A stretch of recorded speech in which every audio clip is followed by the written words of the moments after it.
So my name is Liana Fix. I'm the fellow for Europe at the Council on Foreign Relations. I'm delighted to preside over this meeting today, which is on the record for this conversation. And as you all know, we are about 1 week away from the summit in The Hague, which will perhaps go down as one of the shortest summits in NATO history. We will probably have a dinner with the king, then we will have a short working session the next day. And obviously there's some reasons why this is going to be such a short summit in The Hague. There are concerns by NATO allies, European NATO allies, but also non-US NATO allies that anything that might be a longer summit can just end up derailing the US relationship with its allies, from Ukraine-Russia talks to tariff and trade relationships, but also the Israel-Iran agenda.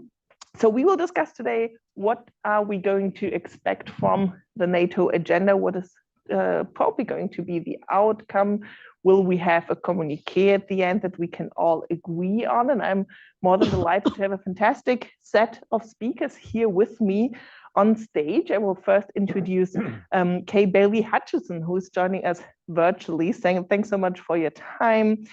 Kay is the former US Senator from Texas. She's also the former NATO ambassador until 2021, and she's now senior advisor at the Center for Strategic International Studies. Thanks so much for joining us virtually. Thank you. I will proceed here on stage. Thank you, Kay. I will proceed here on stage with Julianne C. Smith. She is also former US ambassador to NATO, the latest NATO ambassador that we have here until 2024. She's also the president of Clarion Strategies. And we have the predecessor of Kay. We have Lute with us, who was NATO ambassador until 2017, is now the chairman of international and defense practices at BGR and also a CFR member. Then you have to my right, my colleague Peter Wass, senior fellow and director of the Center on Europe and Eurasia from the Hudson Institute. Delighted to have you, Peter. And our very own Charles Kupchan, senior fellow here at CFR, Georgetown professor, and also special assistant and former senior director for Europe at the National Security Council. Let me also say here that tomorrow the Council will publish a new policy paper on NATO by my colleague Rebecca Lisner and myself. So if you want to catch up with some reading, look out on the website. You'll find a report from the discussions and the conversation. So I will kick us off with a few questions before we open up for questions from the audience. We will have enough time until 7:15. So let me perhaps start with you, Ambassador Hutchison, since you're joining us virtually, and also since you have been ambassador at the famous Brussels summit in 2018, the one summit when the president in his first term berated NATO allies, threw protocol out of the window, and the allies were concerned about threats that he would leave NATO if defense spending would not be increased. This is obviously everything that NATO allies don't want to see at the Hague summit. So how do you see the chances? Will this be a business as usual summit, as some optimistic Europeans hope, or should Europeans still prepare for some worst case contingencies in The Hague? What is your bet for the Hague summit? Well, thank you. I'm so glad to be a part of this, and I appreciate the Council on Foreign Relations putting it together in a very opportune time, an important time, because next week I think is going to be a very strong and productive summit. I am optimistic that there is going to be a total support of more spending on all of our efforts, and that the Europeans now are ready to do the things that we've talked about. And when I was there, we did talk about the infrastructure, which now is part of the 1.5% that they will be discussing as a way to make Europe really able to be interoperable with the assets, to make the highways able to take the heavy equipment that would be needed in the corridors if we ever did see an attack on one of our NATO allies. And I think that is an important and new creative commitment that the allies are going to consider, and I think they seem to be on the road to accepting unanimously the 3.5 increase in the commitments for our military and our arms, but also the 1.5% for hardening our infrastructure. So I'm very optimistic about it, and I think that it's going to be successful. Great, thank you so much. This optimism is, as I said, shared by some Europeans. Ambassador Smith, Julie, let me perhaps ask you next. So this creative solution to the 5%, the 3.5%, the 1.5%, isn't that, regardless of how it has been achieved, with how much pressure it has been achieved, isn't that a big success? And looking back, previous administrations have worked and put a lot of effort into trying to convince their European allies to spend more, often unsuccessfully. So should past US administrations have taken off the gloves more? Should they have been, more forceful towards the European allies to get where Trump is now and what he might achieve now? I think this is on. Well, thank you for the invitation. Great to see Kay on the screen and be up here with all my friends, and glad everyone could join us tonight. So look, US presidents for many decades have asked the Europeans to spend more, and we haven't really seen the needle move until the last couple of years. In the last administration, the administration in which I served, we were proud to see the allies move from 9 when President Biden arrived in the Oval Office to 23. So we were able to leave office with 2/3 of the alliance spending 2% of GDP. But what's going to happen in a week is a completely different kettle of fish. We're going to have allies ready to commit to this 5%, 3.5 on hard defense and 1.5 on defense adjacent spending, whether it's cybersecurity or infrastructure. But this is good news. And we should celebrate the fact that the allies are willing to jump to that number. I will say I have a couple of issues with the whole plan, however, and let me just name 3 of them quickly. One, Europe still suffers from tremendous fragmentation across the continent, and unless either the NATO alliance or the European Union or a group of allies take on the fragmentation, I do fear that the additional resources that Europeans are about to spend, estimates say about €1 trillion over the next decade, may just continue to fall into these siloed efforts and actually continue the bad habits of fragmentation that actually won't, at the end of the day, produce as much capacity as we desire.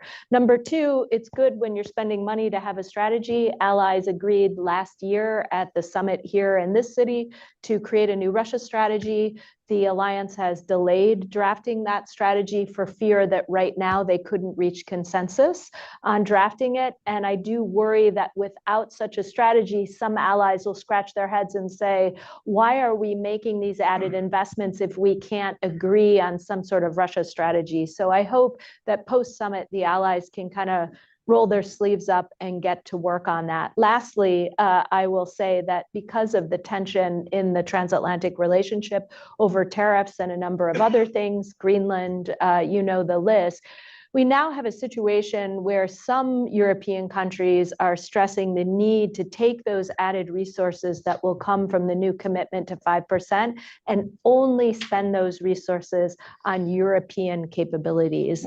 I am of the mind that we have to do this together, that co-production and co-development between American companies and European companies is probably the best way to build capacity and build it quickly.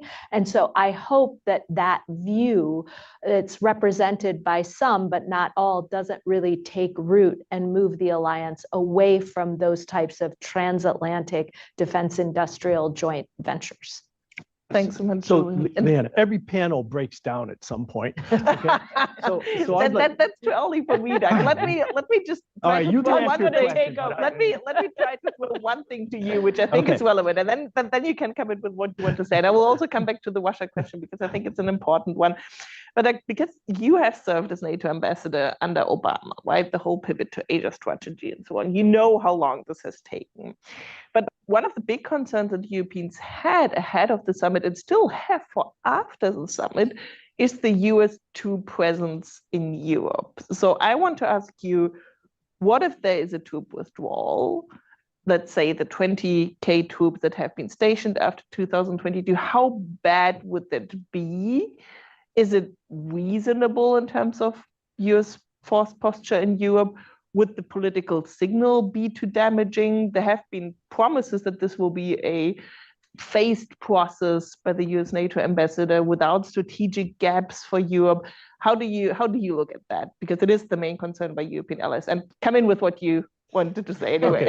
Okay, Your real so first I want to challenge the premise of your previous question, which is that somehow, as good Americans, we imagine that the increased defense spending, which is now more than 10 consecutive years of real increases among NATO allies, right? Resulting in 23 of 32 being at or above 2%, that it all has something to do with us. It does not have to do with us, right?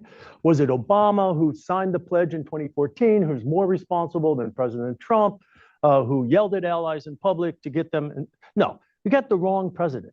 Putin is the guy who's responsible for 10 consecutive years of real defense spending.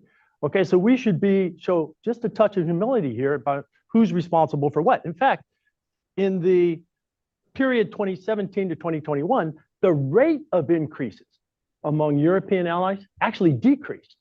So for those who abide by the model of, what you have to do is blame and shame in public, actually the data doesn't show that. Okay, but the good news is that we do have an impetus and we do have consensus on the challenge from our largest Eastern neighbor, Russia. And I think that's the core reason, first in 2014, and then obviously after 2022, that we've seen the spike that we've had. Now, US troops.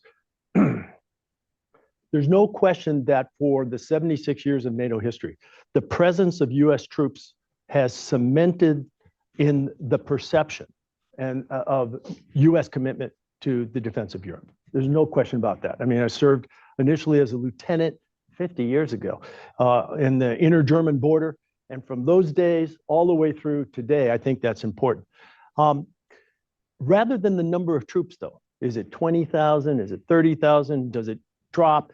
The capabilities are what we should be measuring here, right? And we should be measuring the high-end capabilities that only the US, in some instances, can provide. Nobody provides an equivalent to the Patriot missile system.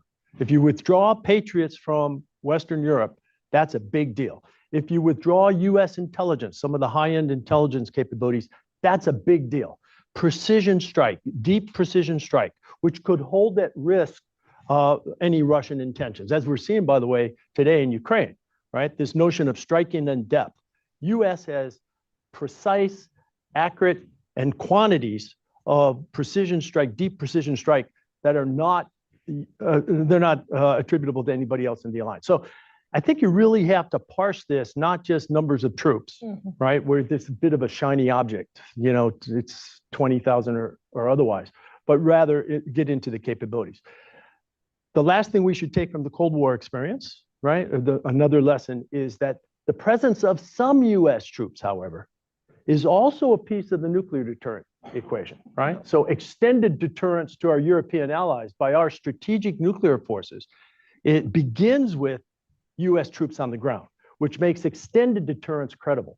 And we learned this lesson hard in the Cold War several times when we began to reduce troops and so forth. And we settled on this notion of US troop presence is a vital link to the ultimate guarantee of NATO security, and that's the US nuclear deterrent. Yeah, which is why Europeans are so panicky about this, right? Because for them, US boots on the ground, from Helmut Schmidt to others, has also been this guarantee. And I think we will not be able to solve this, but there's also an argument that you could say that fear of US abandonment is also driving some of those defense spending spikes that we see. In addition, of course, you're absolutely right, of Vladimir Putin. Let me turn to the Russia question again that you raised, Julie. Peter, I want to throw this to you.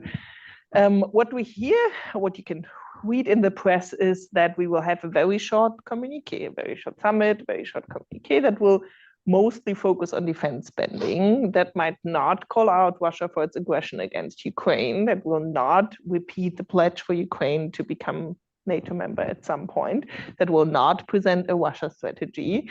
And we have that coupled with Ukraine Russia talks where there has been repeated criticism towards the president that he's not putting as much pressure on Russia as he is doing it with Ukraine. If we see that whole picture, is the summit then really a sign of strength towards Russia, or wouldn't more pressure on Russia in the communique among allies be the right direction for the summit?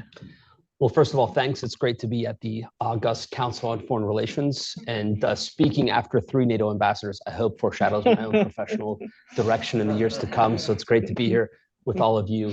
I would just begin by saying, yes, I think Ukraine will receive nary a mention in the summit declaration, which is expected to be short and to the point. But there are a few areas, I think, that merit attention, that deserve some discussion. If not there, then on the sidelines. And here, perhaps, is a brief parenthetical. I was saying before the event in the green room, I'm not sure why we have to have a NATO summit annually. I'd much rather see a finance ministerial stood up to complement the defense ministerial, since it's easy to make a defense spending pledge. But in the end, in a lot of parliamentary democracies, it's the finance ministers or the chancellors of the exchequer who take a lot of these spending and funding and budgeting decisions.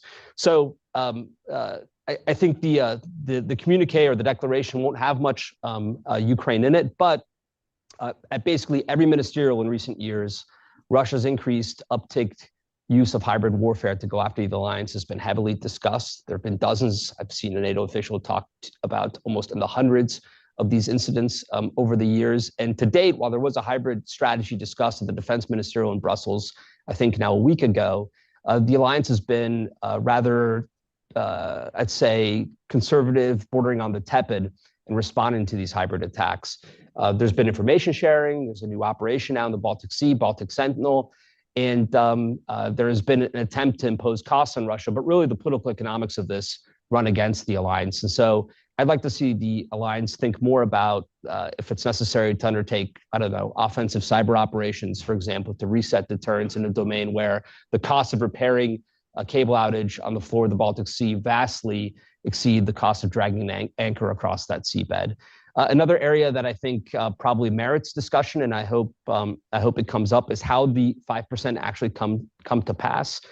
To speak softly and carry a big stick, I think is enough of an outcome to answer your question. But this 5% of defense, 3.5 for hard power, and 1.5 for adjacent expenditures has to, I think, be time limited. So is it a 5-year? Is it a 10-year time horizon?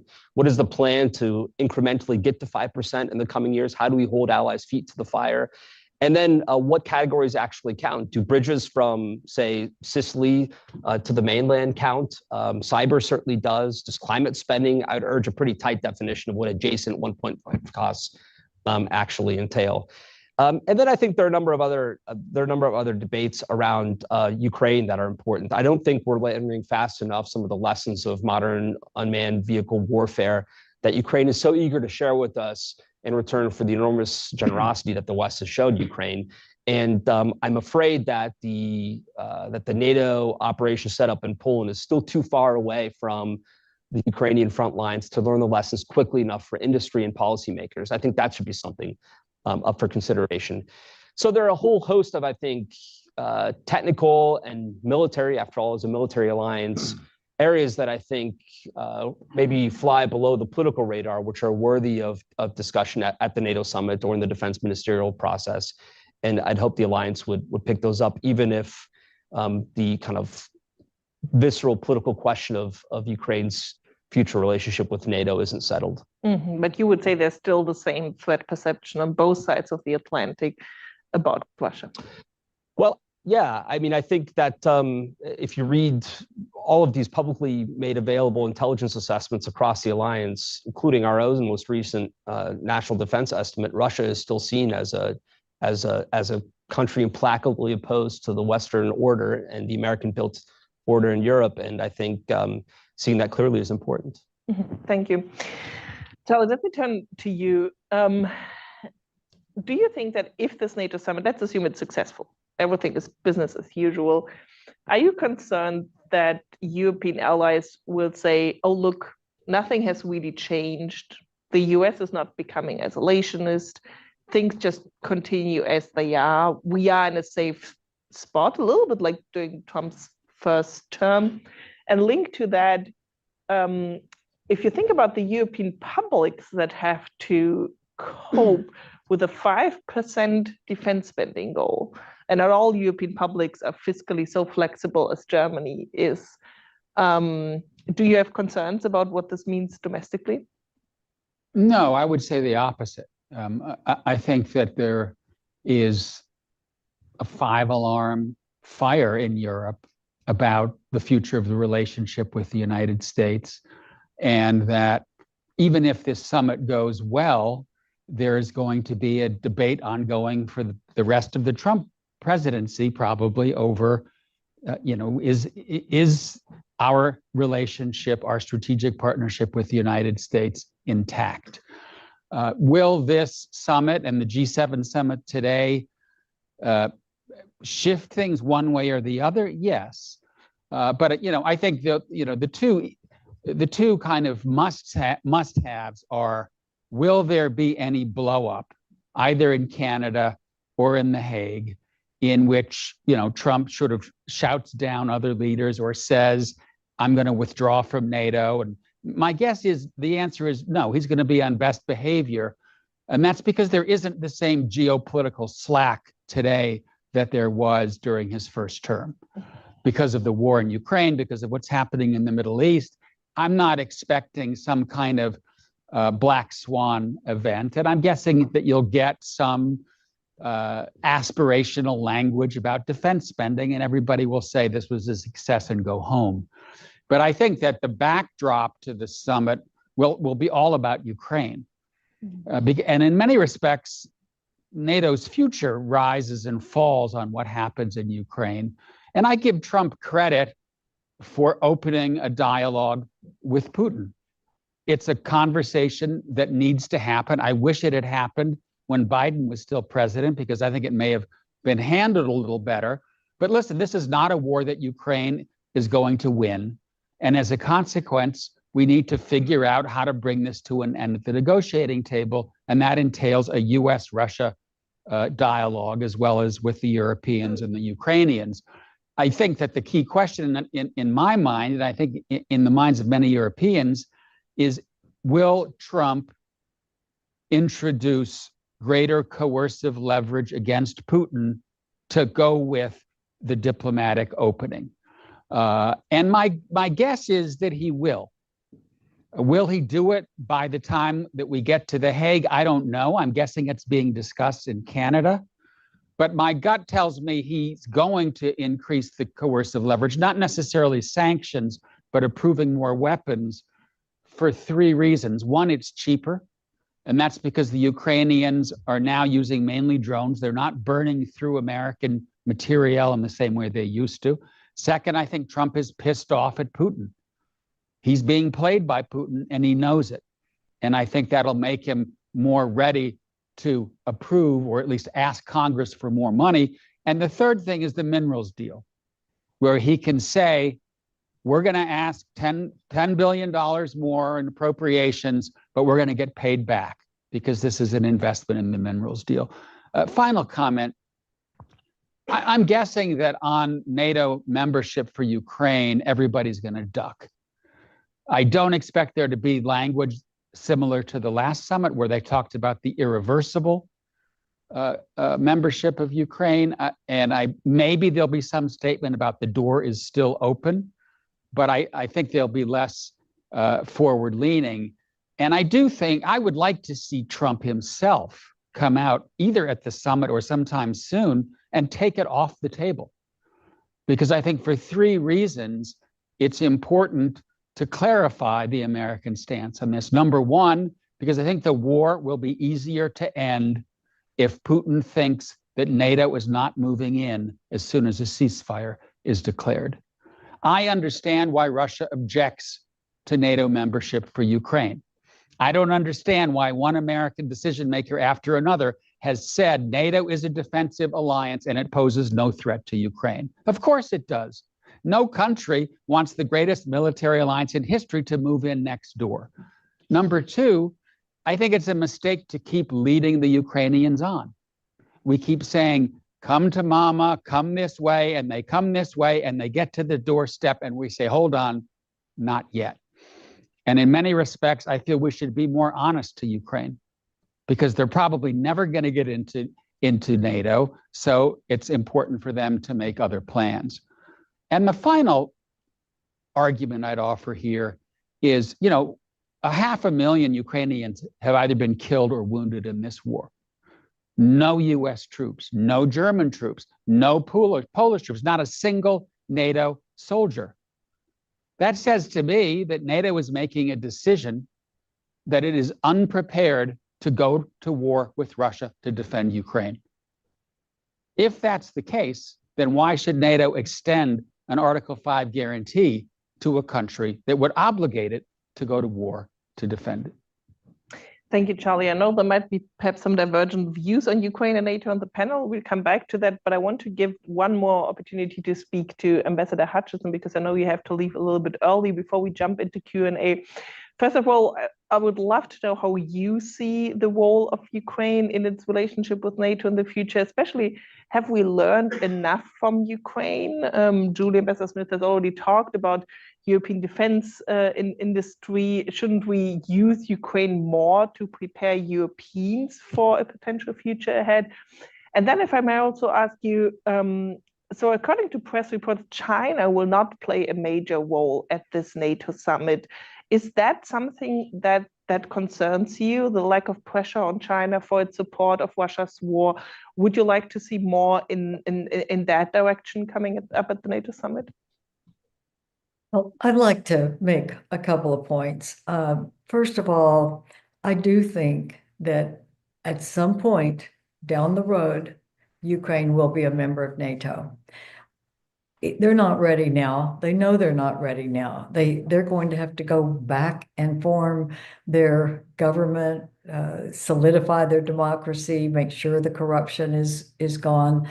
But I do believe they will be a member of NATO, and I think it is important that Russia know they have no veto power whatsoever, ever, on NATO alliance. And Putin knows that NATO is a defensive alliance. He knows that. He doesn't think that we're going to go over the border and try to conquer Russia. So I think that we will do that. It may be after we're all gone, but I think at some point it will happen when Ukraine shows it's ready and resilient. Secondly, I want to make sure that people understand, and in this summit, that they understand how much Congress on a bipartisan basis is supportive of Ukraine and supportive of NATO. The president has emphasized that he is not going to try to leave NATO, and his ambassador there, who plays Doug and Julianne and I, has said in his hearing, we are pro-NATO, and we certainly are pro-European alliance. Now, we all can talk about the way this goes forward, the way it's being handled, and that's a legitimate discussion, but we are going to stay in NATO, and there's no danger, and the allies know that. Having said that, I think it is important for our allies to know that 82 senators, Republican and Democrat, together have signed a bill calling for secondary sanctions against Russia, meaning China, as well as others that have helped Russia in this effort. And I think that shows the commitment of Congress to this alliance, to NATO, and to Ukraine. And on to your point about China, I think China is all over this Ukraine situation, because we know China is seeing what we will do with Ukraine and Russia, and if we will stick, because if we don't, I think then China is emboldened. And I think secondary sanctions would be a very important signal to China that we're watching you, and you can't help Russia conquer Ukraine and that go unnoticed. So I think China is very much in the wings of the summit and of the whole Ukraine, Russia, NATO, Western situation. Thank you very much. And obviously, that's something that Europeans are also hoping for and trying to push the White House, picking up that bill from Congress and pushing it through. Peter sounds like he wants to say something about it. I'll give you the opportunity. But let me first open this up for your questions from the audience. We have now discussed half an hour on this stage. So let me take a couple of questions. We can also take some virtual questions. Please introduce yourself when you ask your question, ideally directed to whom on the stage you want to ask this question. Otherwise, I'm going to distribute those. Okay, the gentleman here first. Hi, Dov Zakheim. Enjoyed the comments. I've got a question about how NATO is going to, or how the summit will talk about the current war between Israel and Iran. They can't ignore it. So what are they going to say? Julie, do you want perhaps to come in? Yeah, because they're not issuing any communique of any kind, this is like at best a one-page document, I think, that they're putting out, and the sole focus will be defense spending. I don't see Ukraine mentioned at all, even though there are rumors Zelensky will join the dinner the first night.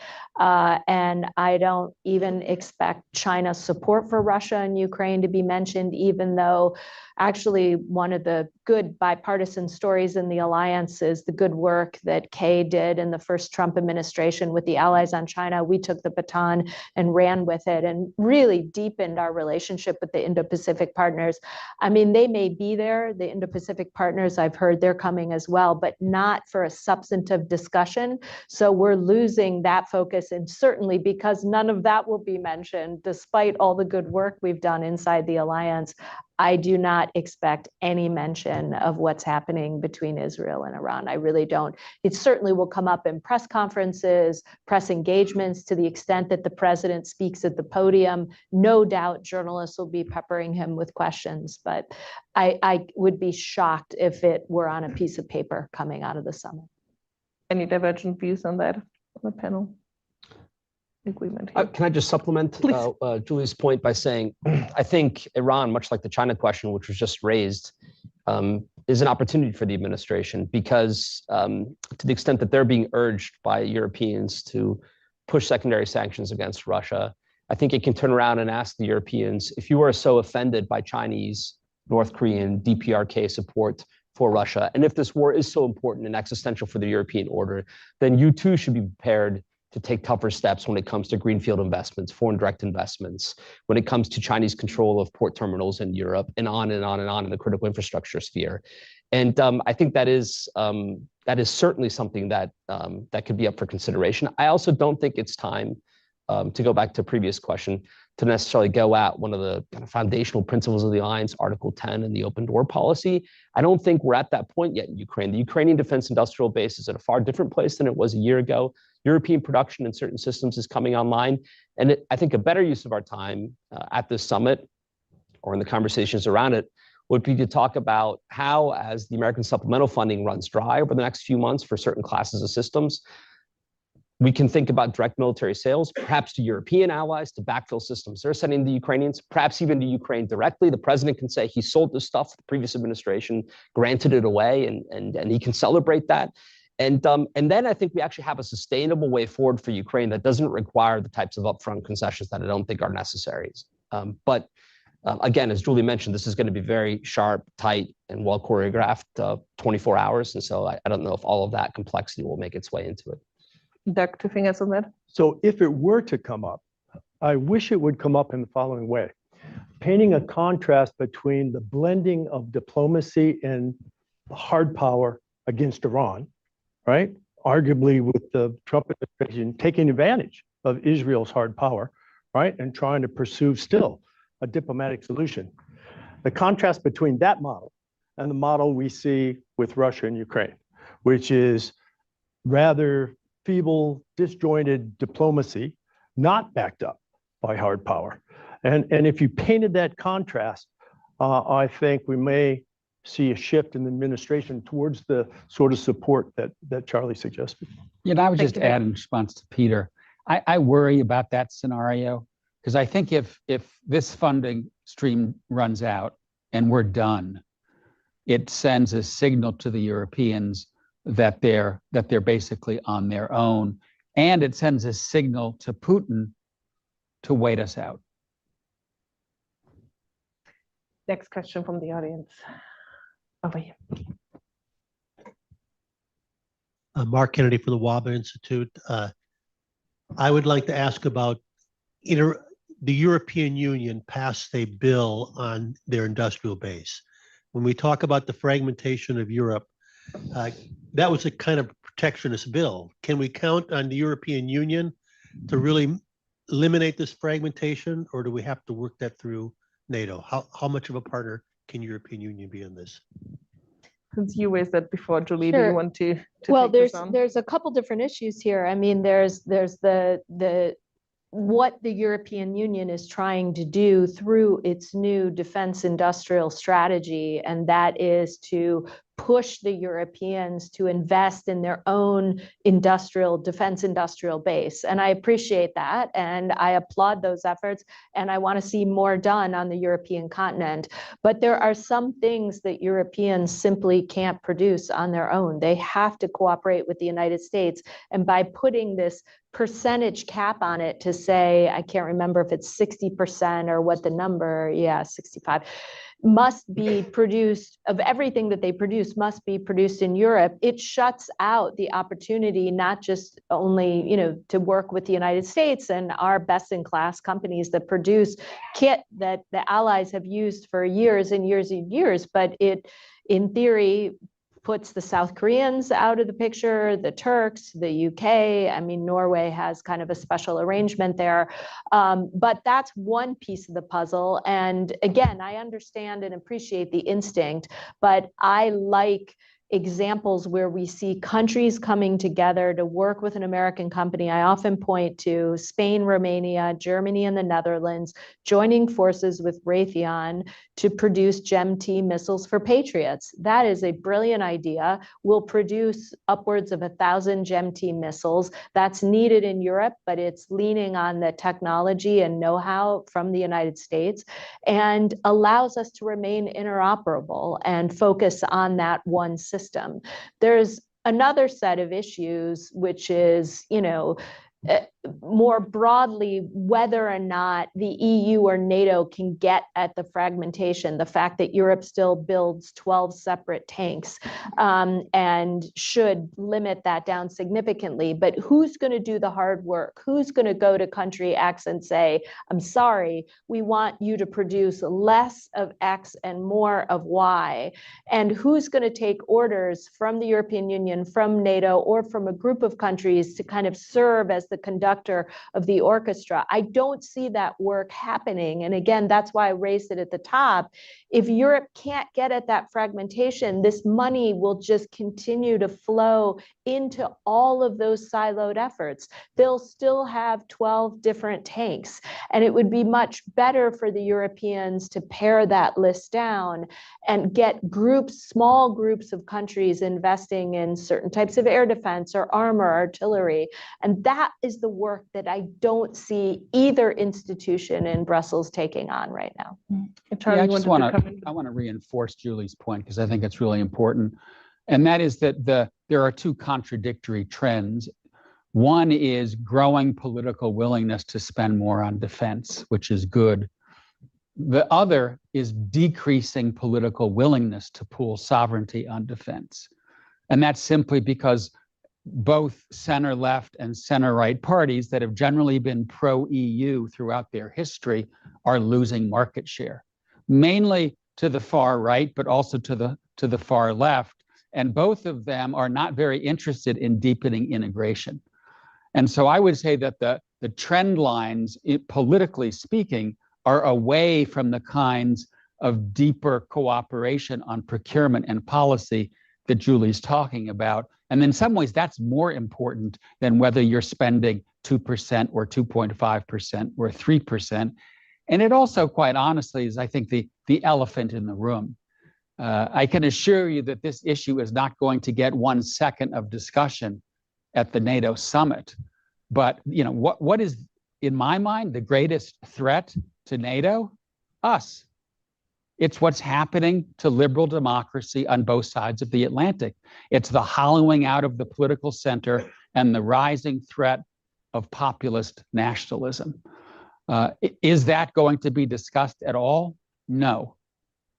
But it is a challenge to European governments at home, right? I mean, explaining to your public that 5% is the goal in governments that don't have fiscal flexibility, that would mean trade-offs with social security and social welfare. So how do you get out of a dilemma that if you don't go for 5%, you might end up with limited security, because that's a scenario that Europeans are preparing for, right?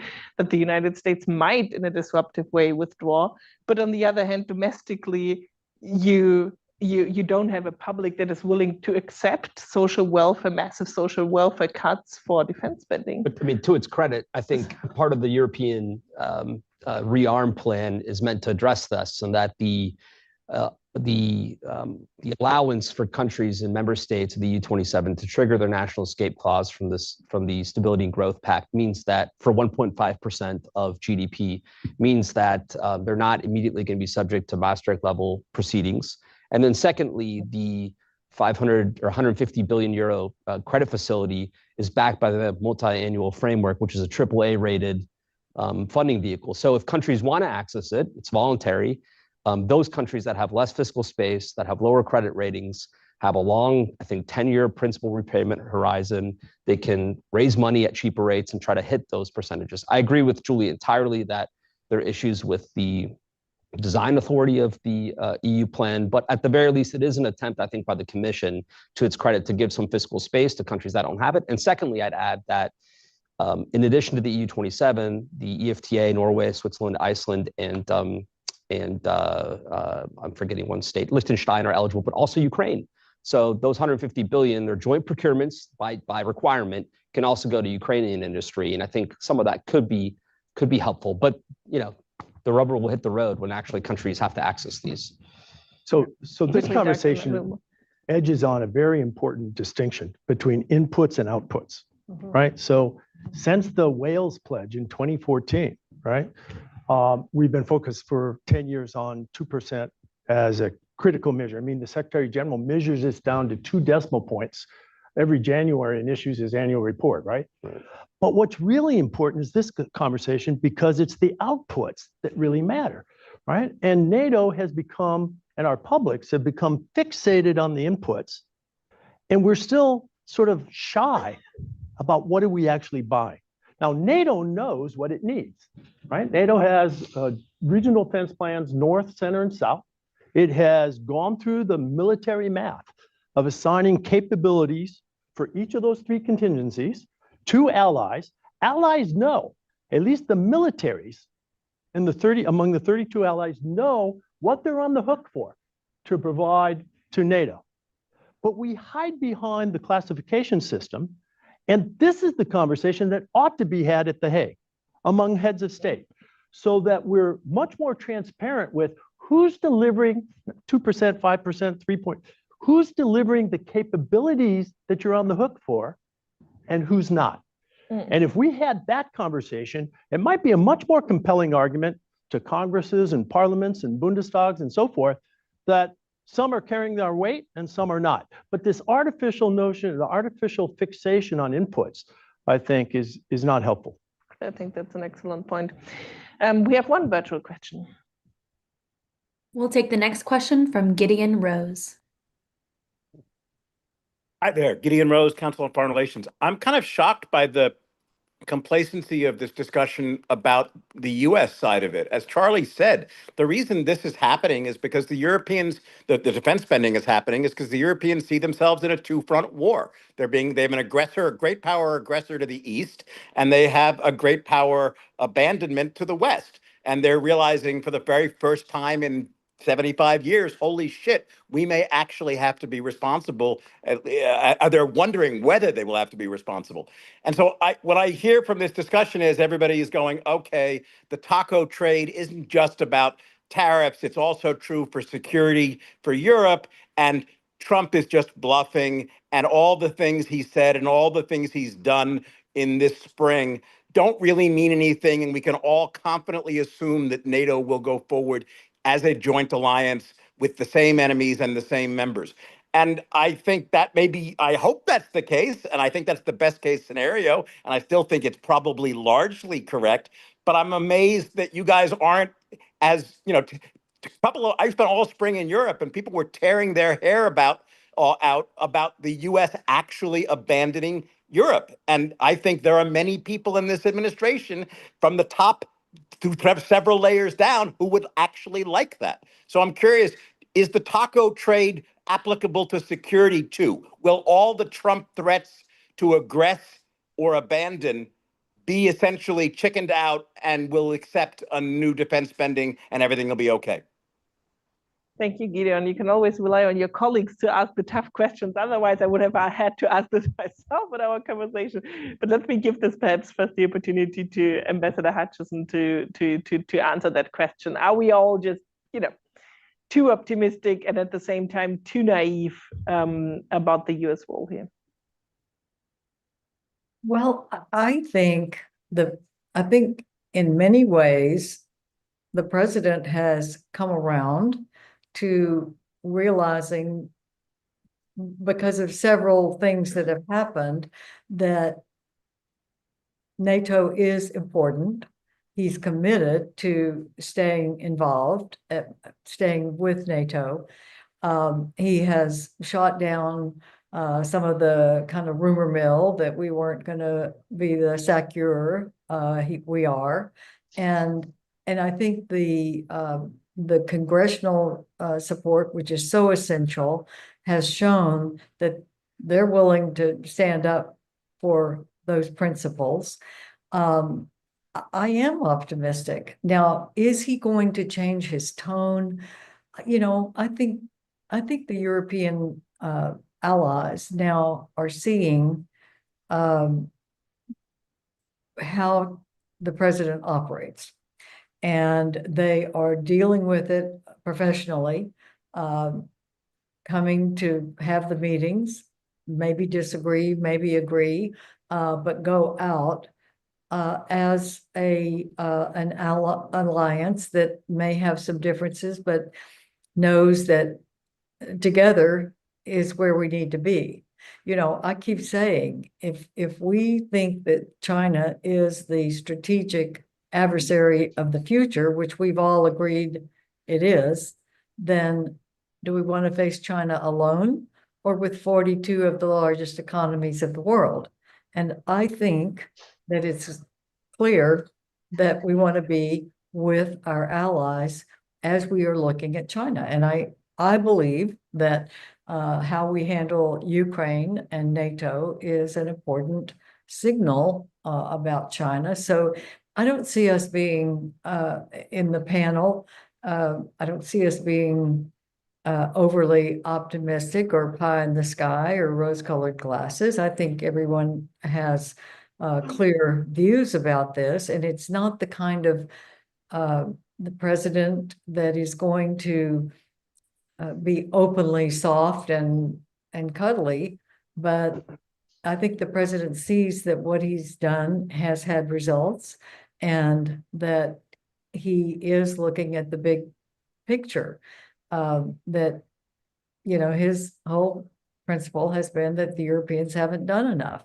Well, all of us who've been NATO ambassadors know that the Europeans know they haven't done as much as they should, and I think they are coming around. I hope the president will give them credit for coming around. I don't know if he will. I don't know if that's his style, but they should get credit for what they have done in the last 15 years. They're starting to come around. So I don't think we're being naive or in any way not clear-eyed about this.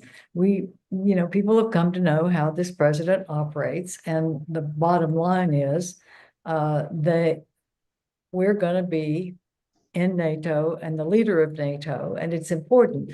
I do want to reemphasize some of the points, Julie, that you made, and that is the next step is going to be that, yes, Europe wants to provide their own equipment, and you're so right that they should be honing in on one design of a certain kind of tank and one design of certain missiles, yes. But the important thing is that we stay interoperable. And this effort of Europe to go it alone, which some in Europe want to do, is not going to make us an interoperable alliance for our overall security. It's important that the Europeans work with us. Most of them want us as an ally when they are making their contributions to the defense spending. They want consortia with America in. And I think it's important that they continue that, even if some of the Europeans would like to go it alone. Most of the Europeans do not want that. They want a transatlantic alliance. And that's what I think we're going to give them with all of the different personalities of our presidents. They've all had flaws, but they've all had an enduring commitment to Europe, to our allies, and I think that will continue. Can I just offer? I'll give this back to the panel because I think it's an important question. I mean, from a European perspective, they have to invest into defense anyway, right? Regardless of the scenario that will play out. But do you think there should be more investments from the European side in contingency plannings, in plan Bs and so on? Peter has grabbed my attention first, and then I'll go over to you, Charlie. Well, I'll just start by saying I think the Trump's sort of attitude towards Europe is to expose our allies to just enough hostile power to engender burden sharing, but not so much to risk a security crisis on the continent. And that's a tightrope balance for sure. But I think he would argue he's had results thus far. The Germans announced up to €1 trillion in infrastructure and defense spending in this new government. The budgets are still to follow, but the intent is clearly there. And there really are only 3 or 4 powers in the world that can talk about those amounts of monies: the Japanese, the Chinese, the Americans, and the Germans. That's probably the club. And so when Friedrich Merz came to Washington, lo and behold, he had a good meeting with President Trump. I don't think it's that complex. If he thinks he's getting returns on investments, if he thinks he's getting results, then in the end, I think he's prepared to have a positive and solid relationship. So I don't want to be Pollyannish about this, but there is sort of a kind of a Domino's pizza slogan, a 5 for 5 deal here. 5% of defense, and you get an ironclad Article 5 announcement by the president in The Hague. And I suspect that's kind of what the Europeans are going to ask for, and I think that's probably what they're going to get. And by the way, Ambassador Whitaker and others have talked now for months about the importance of Article 5. Vice President Vance has said we're not going to leave NATO. It doesn't mean that the Transatlantic Compact isn't being renegotiated. There is going to be a pullback of American forces from Europe, for sure. But there again, to cite Ambassador Whitaker, he has said that there aren't going to be security gaps, and we have to take a step-stair approach to this. It's not going to happen in 10 years. It is going to be quick, but it's going to be in a close consultation process with our allies. Maybe I'm too sanguine, but that's kind of how I read things. Mm-hmm. Charlie, do you believe in the 5 for 5 deal? I think, Gideon, you're not being unjustified in saying that we're not being sufficiently honest about the downside risks. Because I do think that everything else being equal, Trump would love to get out of NATO. And I think he'd love to withdraw from Japan and South Korea and everywhere else, because I believe that he has this instinct, this impulse that alliances are encumbrances. And wouldn't it be nice to just go back to a world in which we could focus on Greenland and Canada and the Panama Canal and the Western Hemisphere? After all, that's what most American presidents did from 1789 to 1941, right? They focused on areas close to home.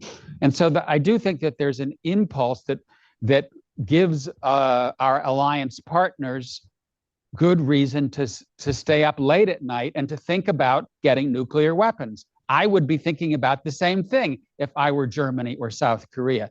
But the saving grace for them may be that I don't think Trump is a terribly ideological person. I think in the end, he's much more transactional than he is ideological, which puts me in more or less the same space that Peter's in, which is that, you know, there's bad stuff happening. The Russians are bombing the hell out of Ukraine. There's a war going on in the Middle East. The Europeans are spending more. He would like to go back to the 19th century and pull out, but he can't. And it doesn't make sense. And in that respect, you know, I think he is someone who is more open to ideas and outside pressure and negative feedback than many people in his administration, who I think are quite ideological, MAGA rank and file. Let me also ask you, Julie, for your opinion, because one answer to that question could be that we just got accustomed to the shocks, right? Because the first two shocks, Hague's speech, G.D. Vance at Munich, you know, triggered much of the talk in European capitals, which now, you know, Greenland is not mentioned anymore and so on, which has sort of calmed down. Is it just us getting used to a constantly existential crisis mode? How do you see it? No, I mean, my sense is that the Europeans are very worried. And while everyone, I think on both sides of the Atlantic, we all seem to believe that next week is going to be a smooth, positive summit. And there'll be champagne toasts and we'll all celebrate an increase in defense spending, which is real.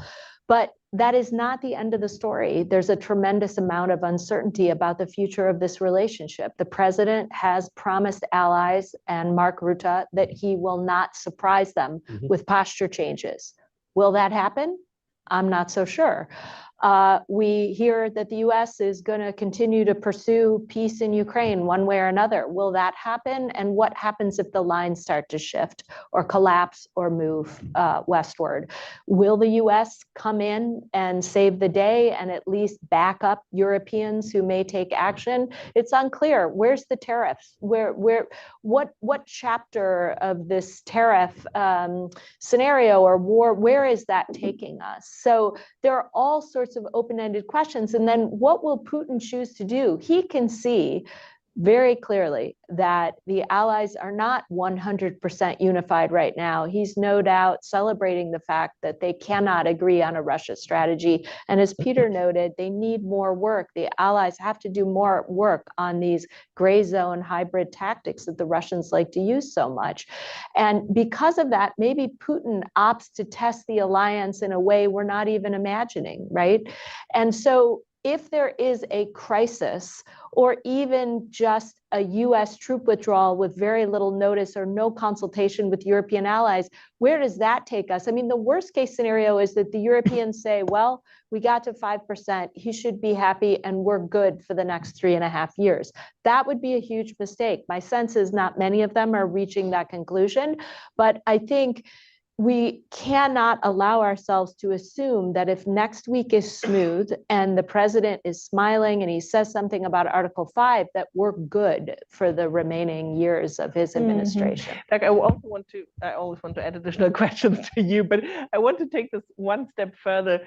If you were to advise Europeans with your experience on what should be their plan B, plan C, plan D planning for any such scenarios, what would you say? I mean, there are different ideas in Europe, regional alliances, EU-led, you know, UK, France, Germany. How would you advise Europeans to prepare for the alternative scenario? So I think the bridge between the Europe we have, which we're not quite satisfied with, right, and the Europe needs and the Europe we need is American hardware, American capabilities. I mean, the reality is that consortia and, you know, increased defense spending. So right now, European defense industry is 10 to 15 years behind ours. So if they're going to do a transaction, buy American. Okay. Now, you know, that's kind of, that sounds relatively familiar. We're what, 2 blocks from the White House, right? So, I mean, in some ways, maybe production can be on license for American things like the Patriot missile, but in other cases, look what Olaf Scholz did with the 100 billion euro Zeitenwende funding.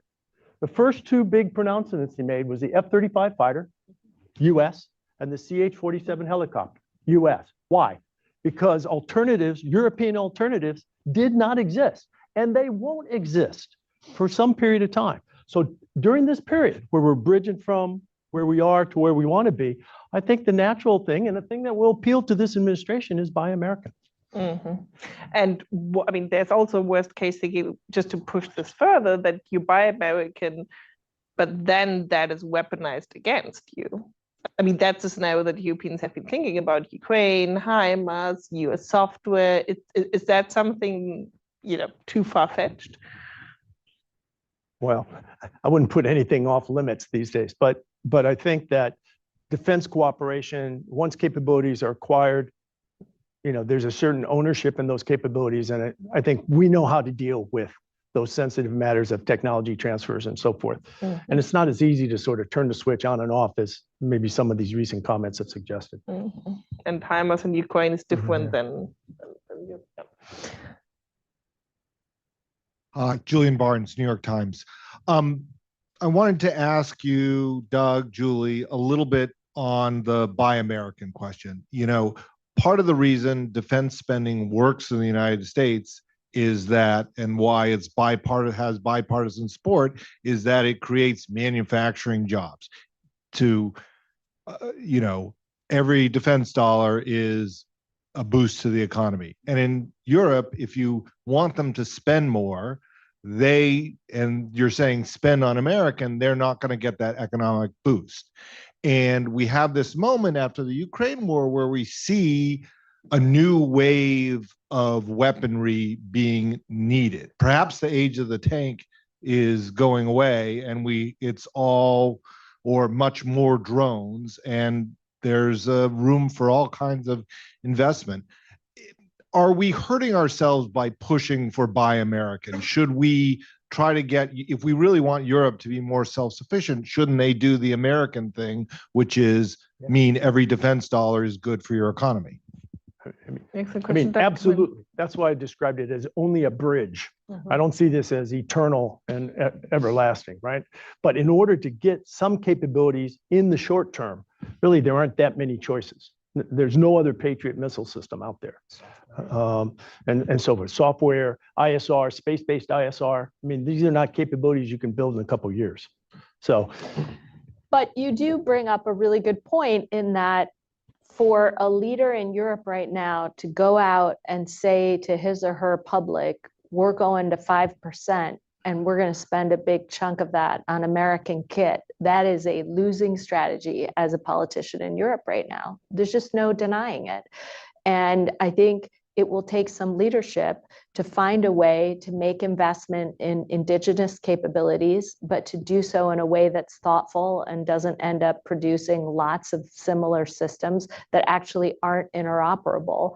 But it will also take leadership to say, look, we will take that 60-65% and invest it in our own European defense industrial base. But in certain circumstances, we don't, as Doug said, we don't have certain sets of capabilities that are required. And it's no secret that air defense is needed not only in Ukraine, but in Europe because of the generous contributions that many European countries have made to Ukraine. I mean, look at a country like Romania. They've given most of their air defense to Ukraine. We're all very generous and grateful for that. We're grateful for their generosity, but at the same time, they're feeling a bit exposed. So they quickly have to fill that gap.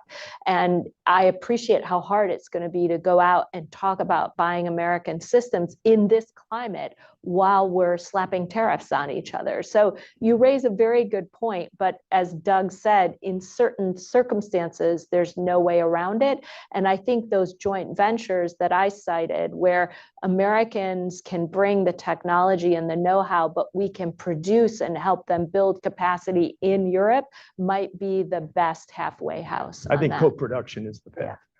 Especially as Europe's economy is squeezed not only from the side of the United States, but also from the side of China, right?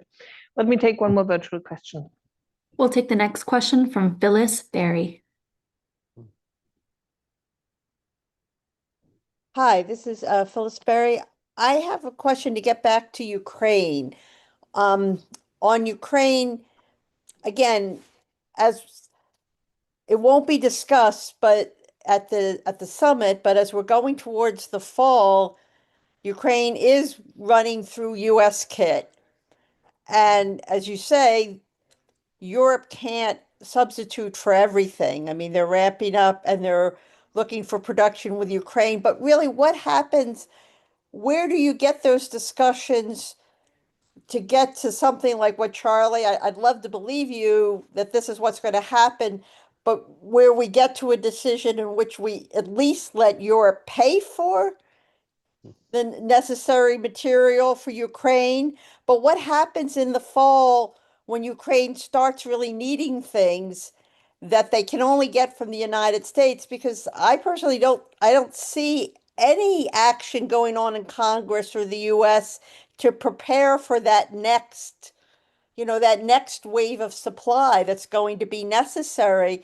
And if we don't respond, what does that do to European views of the United States? Because yes, all of these visits have been very nice. The Merz visit, they've all been very successful. But if you listen to what the leaders say, it's the same thing with the Norwegian prime minister. They find the one thing they can agree with the president, which is usually we all agree the killing has to stop.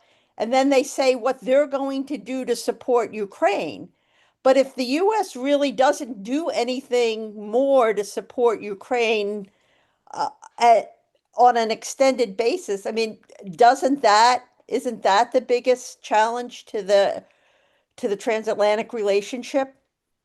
Excellent question, Phil. Let me give this first to Peter because you always at the beginning, and then Charlie probably also wants to say. Well, I'd start by saying that I think intel sharing is hugely important. And I do think the, albeit brief, cutoff in intel sharing rattled some of our partners and allies in Europe. And I think it's important that there is a seamless continuity in intel sharing and that the US continues to do things like ISR, helps with Starlink, et cetera. And that can be paid for, I think, by the Europeans. As to the midterm horizon on some of these other systems like air defense, maybe Charlie's right, but I detect no appetite in Congress for another supplemental. I don't think there's ever been a supplemental in American history that's organically arisen out of the Congress. It has to be asked for by the administration.